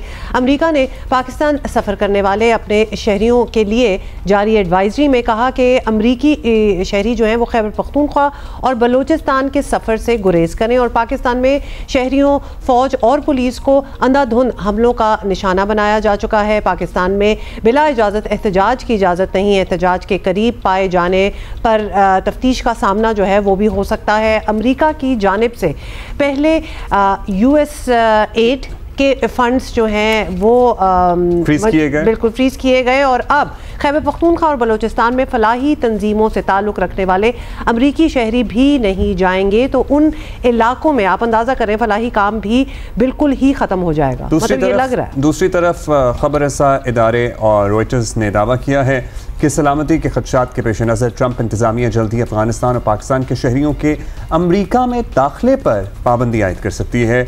कोई और अमरीकी सदर होता तो बात आई गई हो जाती, लेकिन सदर डोनाल्ड ट्रंप से कुछ भी तवक्को की जा सकती है। उधर गैर कानूनी तारिकीन वतन की वापसी की पॉलिसी पर अमल दरामद का ऑलरेडी आगाज़ हो चुका है। इस पर भी ज़रा खबरदार हो जाएं। पाकिस्तानी गैर कानूनी तौर पर ओवरस्टे है, लोग रह रहे हैं, उनके केसेस नहीं आगे बढ़े हैं, उनको वतन वापस लेकर दूसरा जहाज़ आइंदा हफ्ते पाकिस्तान पहुँचने का इम्कान है। और एक तरफ पाकिस्तानियों को डिपोर्ट किया जा रहा है, दूसरी तरफ यहाँ से अमरीका जाने वालों के लिए भी मुश्किलात बढ़ने का खदशा है। ऐसे में पाकिस्तानियों के लिए दोनों अतराफ से मुश्किल बन रही है। ये हकीकत भी अपनी जगह है कि चीन के बरक्स अमरीका पाकिस्तानी बरामदात की सबसे बड़ी मंडी है, जबकि चीन हमारा सबसे बड़ा दरामदी मुल्क है। और इसके अलावा पढ़ाई और नौकरी करने के लिए भी अमरीका मौजूद तरीन मुल्क माना जाता है और ऐसे में पाकिस्तानियों के लिए बड़ा मसला बनने वाला है या बन सकता है। तो विद इन हम कहेंगे चलें 48 आवर्स में ही बात जो है वो थोड़ी सी कंफ्यूजन पड़ गई, क्योंकि पहले तो पाकिस्तान का शुक्रिया अदा किया गया, जिसमें नेचुरली पाकिस्तान कोई भी होता तो खुश तो होता कि कांग्रेस की आपने एड्रेस में पाकिस्तान का नाम लेके शुक्रिया किया और उसके फ़ौरन ही बाद ये एडवाइजरी भी लगा दी गई। इससे डर ये भी है ना कि पाकिस्तानियों को अब ये वीज़े भी देंगे कि नहीं देंगे, बिकॉज अभी तो आने जाने पे देखा जा रहा है जो ओवर स्टे कर रहे हैं उनको डिपोर्ट किया जा रहा है, वहाँ से अमरीकी जो पाकिस्तान आना चाह रहे हैं उनको एक वार्निंग भी दी जा रही है।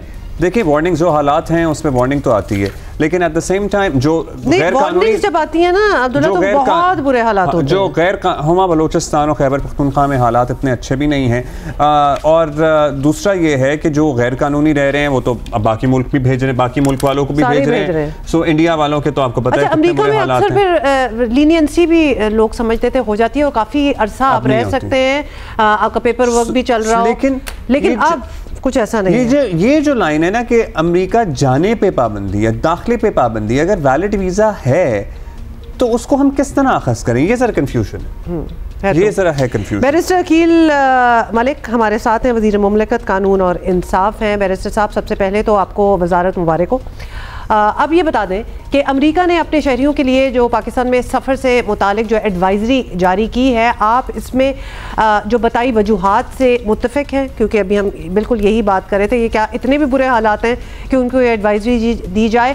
क्या खैबर पख्तूनख्वा और बलूचिस्तान में हालात वाकई आपको लगता है कि ऐसे हैं? बिस्मिल्लाहिर्रहमानिर्रहीम, बहुत बहुत शुक्रिया, खैर मुबारक। बिल्कुल देखें, गाय बगाए वक्तन फ़वक्तन अमेरिका जो है अपनी ट्रैवल एडवाइजरीज को अपडेट भी करता है और उनको डिसेमिनेट भी करता है अपनी स्टेट डिपार्टमेंट की वेबसाइट पे। इसी तरह बरतानिया में भी या दीगर ममालिक में भी ट्रैवल एडवाइजरीज होती हैं जहाँ से बताया जाता है कि लेवल 1 है, लेवल 2 है, 3, 4 वेरियस उसके लेवल्स हैं। मैं समझता हूँ कि जो कंपैरेटिव एनालिसिस अगर आप देखें 2023 और 2024 के, तो बिल्कुल जो टेररिस्ट अटैक्स हैं वो डबल हुए हैं अक्रॉस द कंट्री। एक सर्ज आई है, दहशतगर्दी की लहर में तेजी आई है और दहशतगर्दी के वाक़यात बढ़े हैं। जब अल्हम्दुलिल्लाह पाकिस्तान मुस्लिम लीग नून की गवर्नमेंट थी तो ऑपरेशन रद्दुल फसाद और ज़रब-ए-अज़्म जब हमने कामयाब ऑपरेशंस किए और क्योंकि विल थी और तमाम तर सूबे इकट्ठे थे, यहाँ पे अब प्रॉब्लम ये आ रही है कि जो BLA या दीगर जो फैक्शंस हैं बलूचिस्तान में, उनसे तो ऑब्वियसली जो है वो एक मुतवातिर तौर पे कभी तेजी आती है, कभी कमी आती है। उनसे बिल्कुल हम इंगेज करने की भी कोशिश कर रहे हैं। अगर कोई वैलिड उनके कंसर्न्स है, रिजर्वेशंस हैं, वो भी दूर करने की कोशिश कर रहे हैं, not from these proscribed groups. लेकिन वहाँ पे जो बलूचिस्तान से वेरियस अगर कोई प्रोटेस्ट की बात होती है, लेकिन मैं ये समझता हूँ कि यहाँ पे KP के सूबे में KP हुकूमत बैडली फेल हुई है।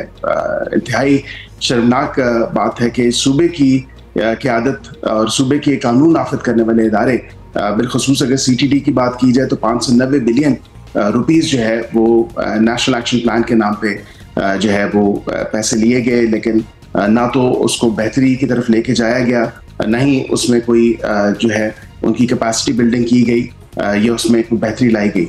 अब बिल्कुल KP के हालात तो देखे जा सकते हैं, अभी बन्नू का ही वाक़या आप उठा के देख लें, लेकिन इस तमाम तर चीज़ का सहरा जो है वो टेररिस्ट की जो एक अटैक्स में तेज़ी आई है, टेररिस्ट अटैक्स के हवाले से, तो मैं ये आपको ज़रूर बताऊं कि ये तमाम तर मामला जब आपने पिछली हुकूमत जब गुजरी, उन्होंने दरवाजे खोले जेलों के और उनको रीसेटलमेंट के नाम पे, री इंटीग्रेशन के नाम पे, लोकल कम्युनिटीज़ को ऑन बोर्ड लिए बगैर उन्होंने दोबारा इंटीग्रेशन के नाम पे या री इंटीग्रेशन या रीसेटलमेंट के नाम पे उन्होंने लोगों को वहाँ पे जाके बसाया। तो जाहिर बात है कि अब उसी हवाले से टेररिस्ट अटैक्स में या दहशतगर्दी की लहर में जो तेज़ी आई है वो उसी का ही समझ मिल रहा है। मान रहे हैं कि हालात तो अच्छे नहीं हैं। अब बैरिस्टर साहब, इन सब से मुंसलिक अहम तरीन सवाल और मामला ये है कि अमेरिका अपेरेंटली पाकिस्तानियों की आमद पर तकरीबन करीबन मुस्तकबिल करीब में पाबंदी लगाने की जाने पड़ रहा है। तो क्या हम वहाँ जा नहीं सकेंगे? जो डिपोर्ट हो रहे हैं वो तो होंगे ही अपेरेंटली, लेकिन जो कारोबार के लिए जाते हैं, तालीम, मुलाजमत, सब मुतासर होगा क्या? ये दिस इज़ वेरी अलार्मिंग। देखें, अभी तो हतमी तौर पे कोई फैसला नहीं किया गया और मैं ये समझता हूँ कि पहले भी ट्रंप इंतज़ामिया जब आई थी, जब सदर ट्रंप अमेरिका के सदर बने थे अपने पहले दौर में, तो उस पर भी उन्होंने तमाम मुसलमानों पे एक ब्लैंकेट जो है वो कदगन लगाई थी और उस पर फिर वो अपहोल्ड नहीं कर सके तमाम तर उनका जो एग्जीक्यूटिव ऑर्डर था, अदालतों ने उस पर बड़ा सख्त रद्द-ए-अमल भी दिया था और तमाम तर इमिग्रेशन लॉयर्स और सिविल सोसाइटी के लोग वहाँ पे एयरपोर्ट्स पे नेसेसरी असिस्टेंस प्रोवाइड करना शुरू हो गए थे, आपको याद होगा। लेकिन उसके साथ साथ मैं ये समझता हूँ कि अभी फिलवक्त कोई ब्लैंकेट बैन नहीं लग रहा पाकिस्तान के ऊपर। जाहिर बात है कि टेररिज्म के केसेस के हवाले से या टेररिस्ट सर्च के हवाले से उनको खदशात ज़रूर हैं। इसी हवाले से हमें अपनी काउंटर टेररिज्म कोऑपरेशन को मज़ीद बेहतर करने की ज़रूरत भी है और मज़ीद उसका जो दायरा कार है उसको वसी करने की भी ज़रूरत है, जो कि आइंदा आने वाले दिनों में इंशाल्लाह आप देखेंगे भी। क्योंकि अगर खत्ते के हवाले से बात की जाए, रीजनल स्टेबिलिटी के हवाले से बात की जाए, तो ये बहुत ज़रूरी है कि दहशतगर्दी के वाक़यात में कमी हो और उनको ख़त्म होना चाहिए। ट्रैवल एडवाइजरीज की आपने बात की और ट्रैवल बैन के हवाले से, तो मैं ये ज़रूर आपको बताऊं कि ऐसा कोई ट्रैवल बैन आउटराइट जो है वो यूएस एडमिनिस्ट्रेशन अभी फिलवक्त नहीं लगा रही। हाँ, ट्रैवल रिस्ट्रिक्शंस हो सकती हैं टू सर्टेन एक्सटेंट, लेकिन आज जो ट्रैवल एडवाइजरी उन्होंने अपने शहरियों के लिए जारी की है, मैं नहीं समझता कि वो आउटराइट बैन जो है पाकिस्तानी सिटीजन्स के ऊपर लगेगा। राइट बैरिस्टर साहब, अच्छा ये एक अच्छी बात है कि एटलीस्ट आप गेज कर सकते हैं कि इनकी ट्रंप की क्या इंटेंशंस हैं, क्योंकि ऑब्वियसली वो एक टर्म जो है वो पूरी करके गए हैं, तो लोग जो है उनको अब समझते हैं। जब भी सख्त इक़दामात जो हैं वो ट्रंप एडमिनिस्ट्रेशन की तरफ से ऐलान हुए हैं, तो इशारा यही समझा जाता रहा है कि वहाँ बारगेनिंग के लिए तैयार है, तो कोई बारगेनिंग हो सकती है। सो पाकिस्तान पर पाबंदियाँ रुकवाने का यही मौका है कि ट्रंप इंतज़ामिया से बात की जाए। पाकिस्तान ने एक कैदी देकर शुक्रिया तो ले लिया, मुस्तकिल बुनियादों पर अमेरिका को हम क्या ऑफर कर सकते हैं, क्या बातचीत हो सकती है? देखिए, मैंने जिस तरह अक्सर आपको जिक्र किया कि जो काउंटर टेररिज्म कोऑपरेशन है उसमें उसका जो एक दायरा कार है उसको वसी करने की ज़रूरत है, उसमें मज़ीद बेहतरी लाने की ज़रूरत है, उसमें उस कोऑपरेशन को मज़ीद स्ट्रॉन्ग करने की ज़रूरत है, मज़ीद जो है सोलिडिफाई करने की ज़रूरत है। क्योंकि जो असला या एमिनेशन अमेरिका इनखला के बाद, अफगानिस्तान से फॉल ऑफ काबुल के बाद जब वो चले गए, तो जाहिर बात है कि ये ऐसी एक तमाम तर मामला है कि जो आर्म्स एंड एमिनेशंस वो छोड़ के गए हैं वो अब पाकिस्तान की सरजमीन में पाकिस्तान के खिलाफ इस्तेमाल हो रहे हैं। और ये क्रॉस बॉर्डर जो एक लहर है टेररिज्म की और केसेस में तेजी है, जाहिर बात है कि उसमें खाली पाकिस्तान इफेक्ट नहीं हो रहा, उसमें ये रीजन पूरा और उसके साथ साथ अमेरिका भी इफेक्ट होगा। जाहिर बात है कि उसके हवाले से हमें region stability, geopolitical situation को देखते हुए हमें इस कोऑपरेशन को मज़ीद बेहतर करना है इस पूरे रीजन की स्टेबिलिटी के हवाले से। और जहाँ पे काउंटर टेररिज्म जो हमारी कोऑपरेशन है उसको मज़ीद बेहतर करने की जरूरत है। और आइंदा आने वाले दिनों में भी आप देखेंगे कि एक शुक्रिया सिर्फ सदर ट्रंप ने तो अदा नहीं किया, सेंटकॉम ने भी, उनकी मिलिट्री एडमिनिस्ट्रेशन ने भी अदा किया और पाकिस्तान के इक़दामात को सराहा कि जब उन्होंने क्रेडिबल इंटेलिजेंस फराहम की तो उसमें फौरी एक्ट करते हुए जो दुनिया की 70 जो है वो इंटेलिजेंस एजेंसीज नहीं कर सकी, वो अल्हम्दुलिल्लाह पाकिस्तान की intelligence agencies with in hours जो है वो तमाम तर मामला किया। और ये बिल्कुल एक मुंह बोलता सबूत है कि पाकिस्तान दहशतगर्दी के खिलाफ है। पाकिस्तान रोज़े अव्वल से दहशतगर्दी को जो है वो किसी भी लेवल पे कभी भी सपोर्ट नहीं किया। गो कि हमारा जो नेबर है, हमारा हमसाया है, हमारे पे बेबुनियाद इल्ज़ाम लगाता रहा है, तो बिल्कुल पाकिस्तान तो खुद इफेक्टेड है दहशतगर्दी से, और अभी से नहीं, ये कितने साल हो गए ऑन एंड ऑफ जो है ये सर्च आती रहती है। थैंक यू आपका बहुत शुक्रिया। बैरिस्टर अकील हमारे साथ थे। चले, ये वो सारी चीज़ें थी वी वांटेड टू नो, लेकिन अभी कुछ हुआ नहीं है ऐसा, तो हम डराना भी नहीं चाहते। आपको आगे चलते हैं, क्या ख्याल है? अच्छा जी, रमज़ान में आपको पता है नाजायज़ हमारे मुनाफाखोर वो ज़रा कितना हमने एक्सेप्ट कर लिया ना इस चीज़ को।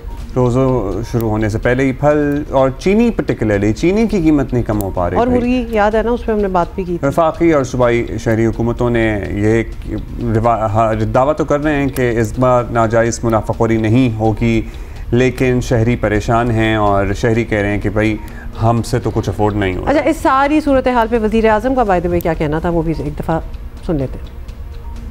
इस साल तकरीबन 20 अरब रुपए की खती रकम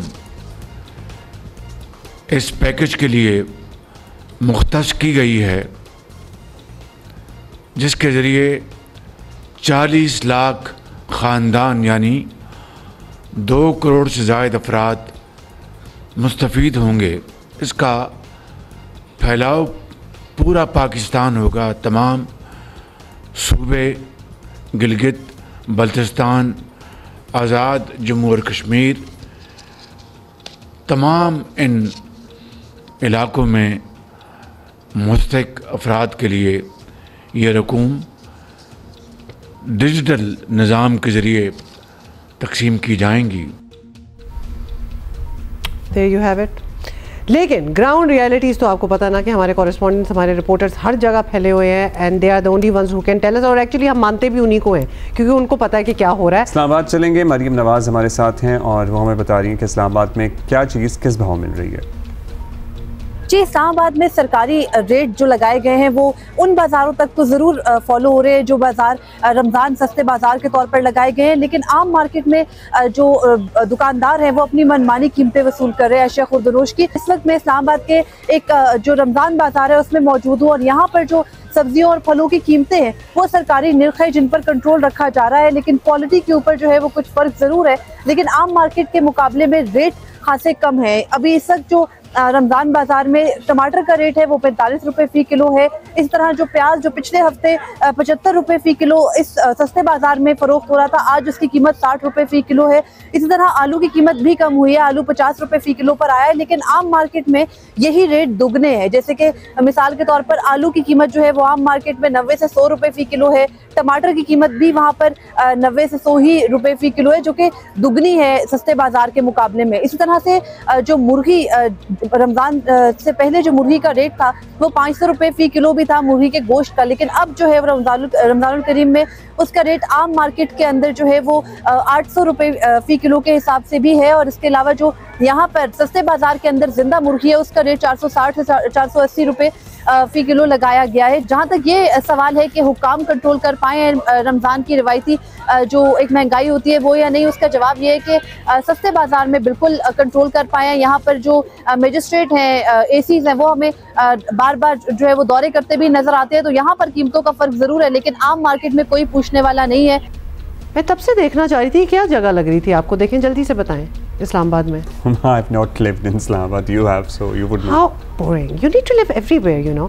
Anyway, मुझे खुद वैसे पता नहीं चला कि क्या था, लेकिन हालात आपके सामने आपने सुनी ली है। एक और पर्सपेक्टिव लें और बिल्कुल ही ऑपोजिट कोयटा चले जाते हैं। हमें बताएंगे वहाँ पर यहाँ पे अगर महंगाई की सूरत हाल की बात की जाए तो इस बार भी हस्बे साबिक जो इंतज़ामिया है वो महंगाई जो रिवायती महंगाई होती है रमज़ान की उसे कंट्रोल करने में नाकाम दिखाई देती है। सूरत हाल अगर देखी जाए तो यहाँ पे जो सब्ज़ियाँ रमज़ान मुबारक से कबल फ़रोख्त की जा रही थी, अब उसकी कीमतों में तकरीबन 20 से 30% इजाफा रिकॉर्ड किया गया है। इसी तरह अगर बात की जाए फ्रूट की तो फ्रूट जो रोज़मर्रा इस्तेमाल की अशिया हैं बिलखुसूस रमज़ान के दौरान उन्हें हाथ लगाना भी ऐसा लगता है कि बज़ाहिर जुर्म होता जा रहा है। उसकी कीमत में इस तरह इजाफा है कि जो 110 से 120 रुपये फ़ी दर्जन केला मिल रहा था रमज़ान से कबल, वो इस वक्त 200 रुपये हो गया।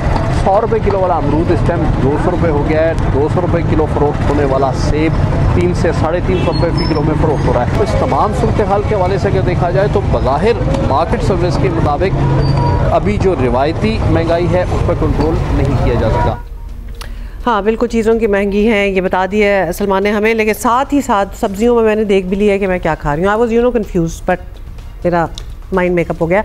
हिरा बतूल लग रही है आप वैसे भी आज आपकी एनर्जीज लो हैं थोड़ी सी, अच्छा होता है ना 4-5 रोजे के बाद आपको जरा दोबारा से अपने आप को चलाना होता है थोड़ा सा, और बीच में पराठे जो हमारे दिमाग में चढ़ पड़ता है अपने आप को। देखो पराठा अगर आप ले लेते हैं ना अब्दुल्ला तो फिर ऐसा ना हो, फिर नहीं जरूरी नहीं है, उसमें भी हो सकता है। मैंने खाया पराठा, उसके बात लग रहा है ज्यादा हो रहा है। ओह गॉड नहीं। हिरा बतूल हमें बताएंगे लाहौर में क्या सूरत हाल है। ओके लाहौर के मुख्तलिफ बाज़ारों में सब्जियों और फलों की कीमतों की बात की जाए तो सब्जियों की कीमतों में नुमाया कमी देखने में आई है, लेकिन जो लहसुन और अदरक है उसकी कीमत में कोई नुमाया कमी देखने में नहीं आई है। डीसी रेट के मुताबिक लहसुन 615 का फ़रोख्त करना चाहिए जबकि वो 650 का फ़रोख्त किया जा रहा है। इस तरह अदरक 340 का फ़रोख्त करना चाहिए जबकि अदरक 380 का फ़रोख्त किया जा रहा है। इस तरह हम फलों की रेट की बात करें तो फलों की कीमतों में कोई नुमाया कमी देखने में नहीं आई है। जैसे जो सेब है वो एक हफ्ता पहले 250 के थे, अब वो 300 तक के फ़रोख्त किए जा रहे हैं। जबकि केले हैं वो फ़ी दर्जन 120 के थे, अब वो फ़ी दर्जन 200 तक के फ़रोख्त किए जा रहे हैं। एशिया खुर्दनोश की कीमतों में भी इजाफा हुआ है, जिसमें चीनी जो सी है आए रोज़ उसकी कीमत में इजाफा होता जा रहा है। ऑयल की कीमत है उसमें भी 10 से 20 रुपए का इजाफा हुआ है। हम चिकन के रेट की बात करें तो वो आम आदमी की पहुंच से वैसे ही बाहर हो चुका है। चिकन की इस वक्त कीमत 595 का फ़रोख्त किया जा रहा है। शहरियों की हुकूमत से ये अपील है कि हुकूमत को चाहिए कि महंगाई को कंट्रोल करे ताकि आम शहरी को रिलीफ मिल सके। पेशावर जाएंगे जी अब, और वहाँ पे दानियाल अजीज़ है हमारे साथ। मैं पेशावर के नोतिया बाज़ार में मौजूद हूँ। चिकन की अगर हम बात करें तो चिकन बहुत महंगा हो गया है और फ़ी किलो 506 रुपये इस वक्त फ़रोख्त किया जा रहा है। गोश्त की अगर हम बात करें तो वो 1100 से 1200 रुपये फ़ी किलो आम मार्केट में फ़रोख्त हो रहा है। फल वो इंतहाई महंगे हैं, स्ट्रॉबेरी, केला, सेब जो है, अच्छा सेब इस वक्त मार्केट में 500 रुपये फ़ी किलो फ़रोख्त किया जा रहा है। और शहरी जो है वो परेशान है और हुकूमत से ये मुतालबा कर रहे हैं कि कम से कम रमज़ान में चीज़ें सस्ती की जाए और बिलखुसूस वो चीज़ें जो माह रमज़ान में जो रोज़मर्रा इस्तेमाल में आती है। मशरूबात की अगर हम बात करें तो मशरूबात जो है वो भी महंगे हैं। इस तरह चावल जो है वो इस वक्त आम मार्केट में 350 रुपये फ़ी किलो फ़रोख्त किए जा रहे हैं। सब्ज़ी आम तौर पर रमज़ान में महंगी होती है, लेकिन इस दफ़ा ये एक अच्छी बात है कि सब्ज़ी की कीमतें जो है वो काबू में है और सब्ज़ी निस्बतन सब्जियाँ जो है वो सस्ती है। माह रमज़ान से कबल वज़ीर-ए-आला खैबर पख्तूनख्वा की ज़ेर सदारत एक इजलास हुआ था जिसमें तमाम डिप्टी कमिश्नर्स और एडिशनल चीफ सेक्रेटरी समेत जो दीगर इंतज़ामी अफसरान थे वो शरीक थे और वज़ीर-ए-आला खैबर पख्तूनख्वा ने अहकामात जारी किए थे कि रमज़ान से कबल खुशसाख्ता महंगाई को ख़त्म किया जाए। लेकिन मार्केट और ग्राउंड रियलिटी ये है कि नरखनामे उन पर चीज़ें जो है वो फ़रोख्त नहीं किए जा रहे और खुशसाख्ता महंगाई जो है वो यूं ही बरकरार है। जी, गोश्त जो लटका हुआ था ना वो मुझे अच्छी चांपें नज़र आ रही थी उसके अंदर। मैं आपको बताता अच्छा, ऐसे होता है रोज़े में बहुत चीज़ें, मतलब जो आपने कभी ना भी खा रहे हो बहुत अरसे से, मतलब कोई मूड भी ना हो, वो भी चीज़ें अट्रैक्टिव लगना स्टार्ट हो जाती हैं क्योंकि भूख लग रही होती है ना। And you need variety because you can't have the same things every day, और maybe you can, I don't know. Break लेते हैं, थोड़ी देर में वापस आएंगे।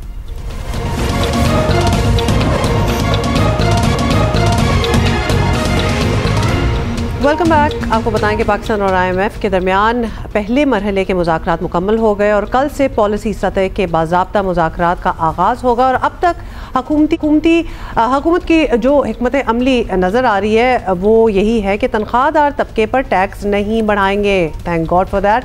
और FBR की जानिब से IMF को अगले बजट में तनख्वाहदार तबके पर भी टैक्सों का बोझ कम करने की तजवीज़ दी गई है। गुज़श्ता माह वज़ीर आज़म ने, आपको बता दें कि चीफ जस्टिस से मुलाकात में भी इस बारे में बात की थी और ये कहा था कि ज़ेरे अल्तवा जो टैक्स केसेस हैं इनमें मेरिट पर जल्द फैसलों की बात की थी। एक्चुअली हुकूमत को उम्मीद है कि इन केसेस के फैसलों से टैक्स शॉर्टफॉल में वाज़ेह कमी आएगी।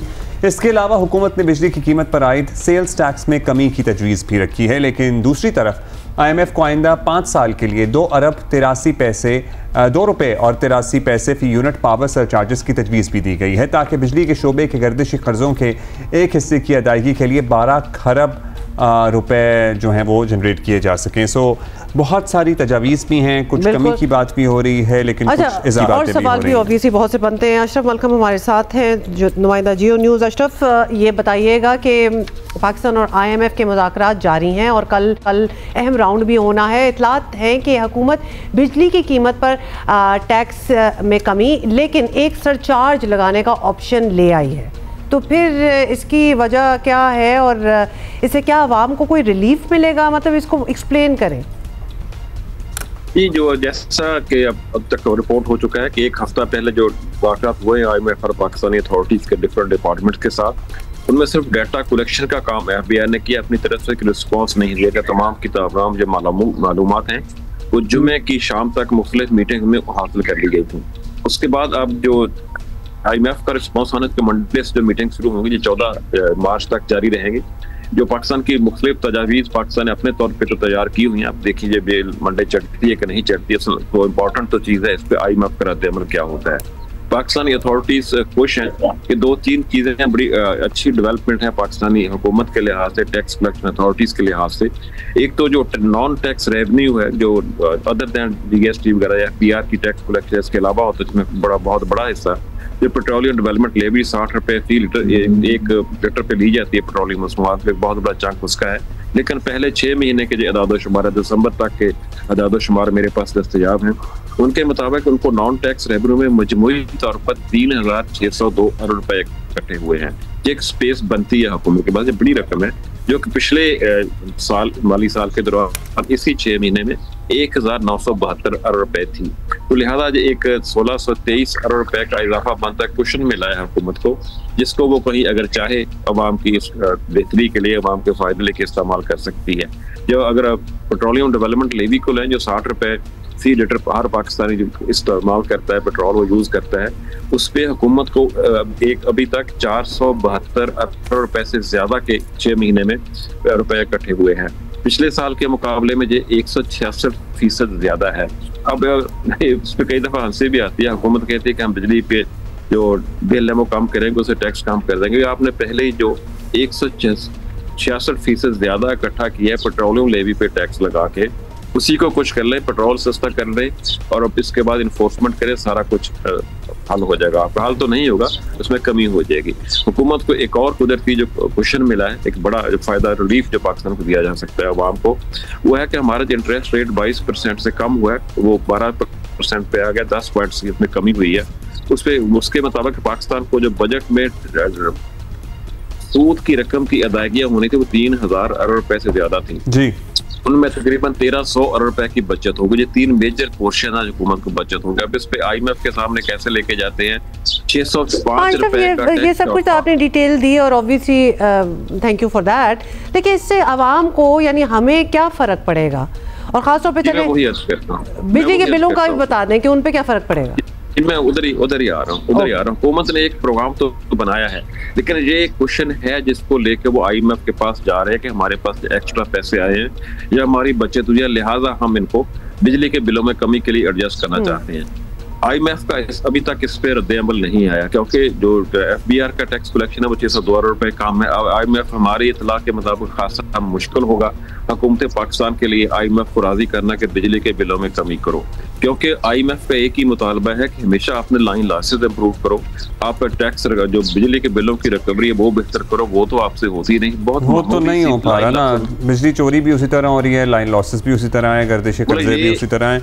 अच्छा, अब सोलर की बड़ी बात की जा रही थी कि जी वो जो सोलर की वजह से जो दीगर सारिफीन हैं उन पे बोझ पड़ रहा है, हुकूमत को नुकसान हो रहा है, सो नए नर्ख तय होंगे। फिर ये क्लैरिफिकेशन आई लगारी साहब की कि भी अब जो नए मुआहदे होंगे वो नए रेटों पे होंगे, जो पुराने लग गए हैं वो लग गए हैं। सो क्या ये खदशा है कि जो घरों में बिजली पैदा हो रही है या फैक्ट्रियों में हो रही है उस पर भी टैक्स लगे? उस पर जी देखिए, IMF का बहुत बड़ा प्रेशर है। मुझे हुकूमत के अहमकाना फैसलों पे एक हंसी भी आती है कि लगारी साहब ने खुद ही कहा इस वक्त हमारे पास जो सबसे हमारा बड़ा मसला है, हमारे पास फालतू बिजली है। अब फालतू बिजली का मतलब है कि हम उस बिजली को इस्तेमाल किए बगैर उसका बिल दे रहे हैं। जो बिजली यूज करने वाले कंज्यूमर हैं उनको ज्यादा अदायगी करना पड़ रही है, उनको ज्यादा बिल आ रहे हैं। उसके साथ साथ आप सोलर पॉलिसी भी इंट्रोड्यूस करवा रहे हैं। सोलर पॉलिसी का मतलब है बिजली का इस्तेमाल मजीद कम होगा।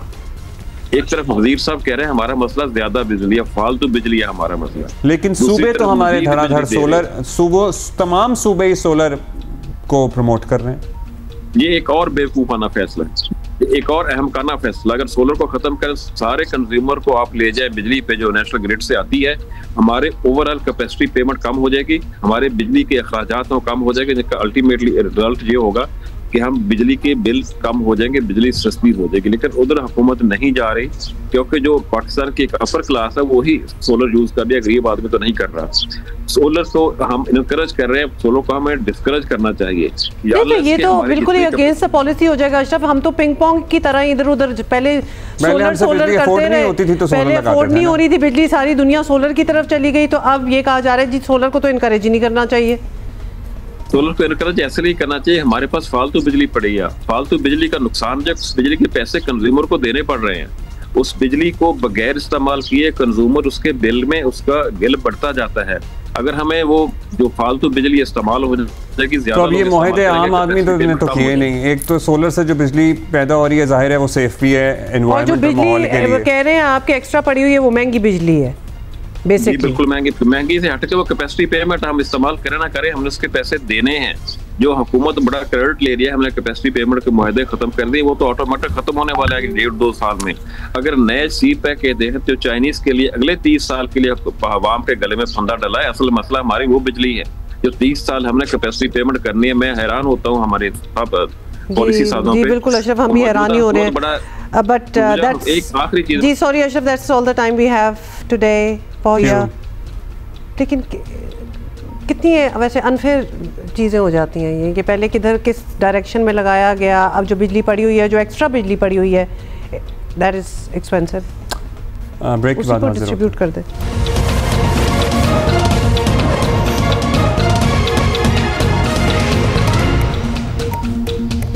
अच्छा जी, सिंध और पंजाब के संगम पर वाक़ ज़िला है घोटकी। मैंने बड़ा सुना हुआ है वैसे घोटकी का, I know some people from Ghotki as well. तो वहाँ जी एक तहसील है उबाड़ो, और वहाँ रमज़ान में बड़े डिफरेंट किस्म के समोसे बनते हैं। अपेरेंटली हमें ये बताया जा रहा है कि ये बहुत ही डिफरेंट है, हमने शायद ऐसे नहीं खाए या देखे। तो नज़ीर अहमद हमें बता रहे हैं फ्रॉम जी फिर घोटकी। जी, सिंध पंजाब के संगम परवा के जिला घोटकी की तहसील उबाड़ो में मुख्तलिफ अक़साम के समोसे बनाए जाते हैं जो रमज़ान के दौरान अफ्तार के लिए शहरी यहाँ से खरीदारी कर रहे हैं। शहरियों का कहना है कि ये यहाँ से मिलने वाले समोसे खुद जायका होते हैं, जबकि दुकानदारों का कहना है कि दाल का समोसा, चिकन का समोसा और आलू का समोसा जो है रमज़ान में खसूसी तौर पर बनाया जाता है, जिसे शहरी बहुत ज़्यादा पसंद करते हैं। शहरियों का कहना है कि यहाँ से मिलने वाले समोसे खुद जायका होने की वजह से वो अपने लिए भी खरीदारी करते हैं और घर वालों के लिए भी खरीदारी कर कर घर ले जाते हैं। शहरियों का कहना है कि अगर दस्तरखान पर रमजान के दौरान समोसे मौजूद ना हो तो अफ्तारी का मजा अधूरा रहता है। शहरियों का कहना है कि महंगाई के इस दौर में रमजान शहरियों के लिए 20 रुपए का जो है वो समोसा फरोख्त किया जा रहा है। जी, इंटरेस्टिंग फीलिंग्स, काफी इंटरेस्टिंग। अच्छा जी, दैट इज इट, एंड हम आपसे मिलेंगे इंशाल्लाह कल शाम में दोबारा 4 बजे। Take care of yourself, bye.